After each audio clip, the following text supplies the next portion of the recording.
بلا ما تقلب في الرسائل القديمة، غادي تلقى شحال من واحد سد الحساب ديالو بلا سبب، ولا بدل الرقم ديالو بلا ما يعلمك، بلوكاك بلا ما تعرف علاش. شي حد اللي كان عزيز عليك بزاف وغبر بلا سبب، واصلا ما كاين حتى مبرر للتصرف ديالو. غادي تلقى هضره على المستقبل كنتي كتحلم تحققها مع شي حد معين، بلا مقدمات تمسحات هذيك الهضره والاحلام. هادشي علاش بلا ما تعمر قلبك باشخاص جرحوك وباعوك ومشاو خلاوك، بلا ما تقلب في الجروح اللي داز عليها الوقت، غادي تكون بحال كيرش الملح على الجرح اللي مازال ما برا، غير غادي توعات وصافي.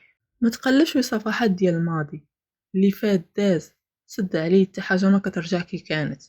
بدا من جديد وعيش حياتك مع الناس اللي دايرين بيك، وفرح بيهم راهم مازال معاك. ما تكونش بحال اللي كيقلب على الناس اللي جرحوه ومخلي اللي كيفرحوه. نسى عليك اللي داز. الا بغيتي نيت تعيش مرتاح، نسى الماضي وعيش حياتك، وعمرك توقف على ذكريات اللي غادي يجي من وراها غير الجرح وصداع الراس. وخلي هذه ديما في بالك، تحد ما كيموت لفراق شي حد.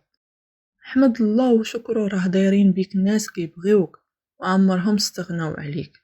وديما احسن الظن بالله. عمرك ما تقول ندمت على شي حد كنت كتعرفه، ديما قول تعلمت ونسى وقلب الصفحة.